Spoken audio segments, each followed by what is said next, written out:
Today is Gilbert's Slanted Sled. We're going to be cleaning out some threads there because these don't come with bolts. So I like to put a bolt in it. And we're going to be doing valve drop on this thing. I've already got the head all set up with some setup springs on it. So I'll show you how to do some valve drop on this. So that way, when we do a cam, we know piston and valve clearance. And that way, I can hand it to them on the blueprint sheet. Cheap and easy way to get those threads clean, because the threads are there on most Slant 6s, actually all of them that I've found so far. There could be one anomaly, who knows. Is take yourself a bolt, cut some grooves in it, cut them down, pretty deep like this. I do it in 3 spots, and we're going to screw it in there back and forth, and I'll show you a nice little setup. But yeah, this is the first thing.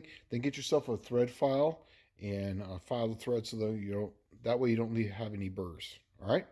Here's an easy little setup that I do. There's the keyway right there.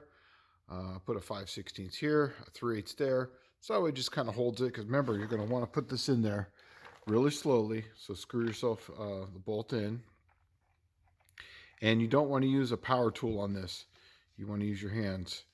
So right there, it's getting pretty tight right there. So take yourself a wrench, and then you're going to want to do this by hand. And then just slowly put it through. So right there it's pretty tight, so I'm just going to walk it back and forth, then pull it back out, and then vacuum this out, and keep it lubed up. Get yourself a little scraper like so that way you can scrape out the crap inside there, and a little screwdriver, and then keep going until you get done.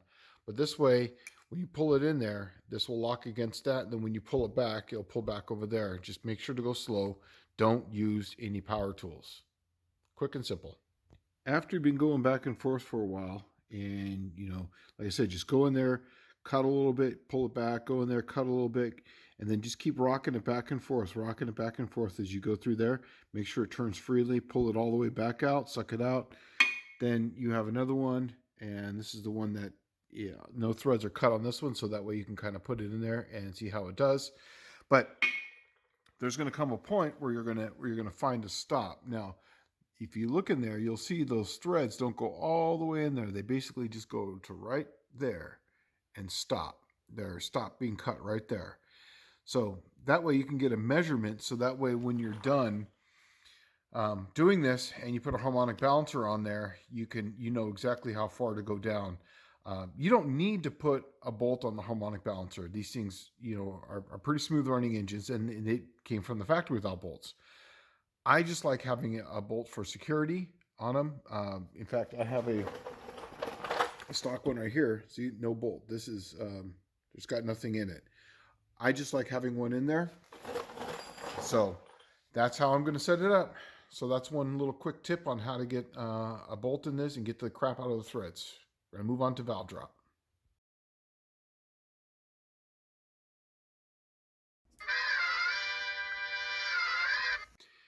Get this to 0, and we're going to put the head on it with the old gasket, and we're going to measure some valve drop. It's really simple.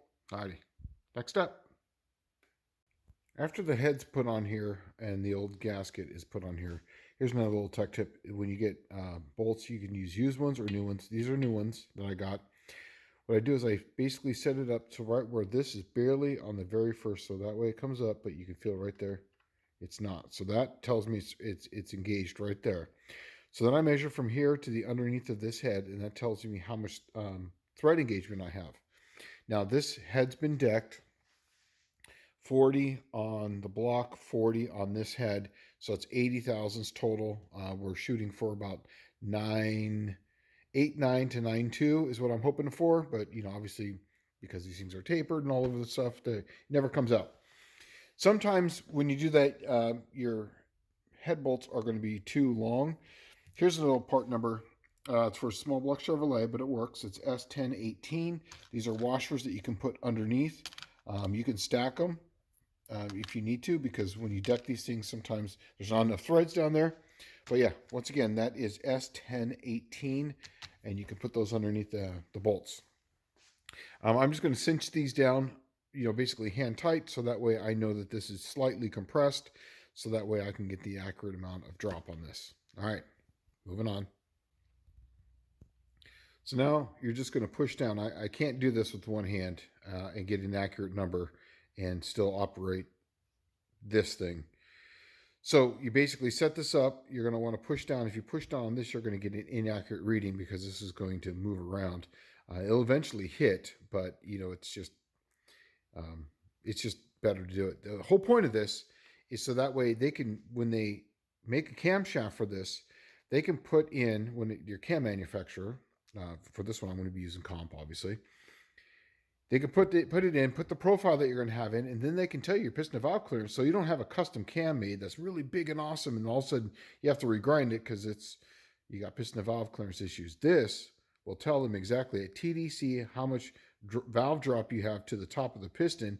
Then they can put the camshaft in once again and tell you exactly, hey, I expect you to have about 100 thousandths here. That's what the point of this is. I think I may have figured out a way. If I can try it like this. Okay. So here we go. I've only got like 10-pound springs in here, but let's give it a shot. Okay, so that's 1, 2, 3, 403 thousandths. I got plenty. So I'm going to give them that number, and then we can make a cam map, and I'll show you on another video what that looks like. So it's pretty simple. Now, because we were talking earlier about the washers, these washers are exactly, about 65 thousandths. I took 80 thousandths off of this thing. So I'm going to put a washer underneath each one of them just to give it a little bit about where it'd be for factory.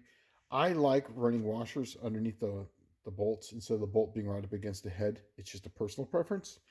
And this way, when I put it on there, I can lube the one side, and then I can have the other side just the way I like to do it. It's the way I've always done it. So this is a quick little video that I got going on. So this way I can get the camshaft made, and we'll start putting this thing together, and we're going to make some noise. Alrighty. Hope you guys enjoyed this one. It was a quick one, but yeah, this is good information. Alrighty.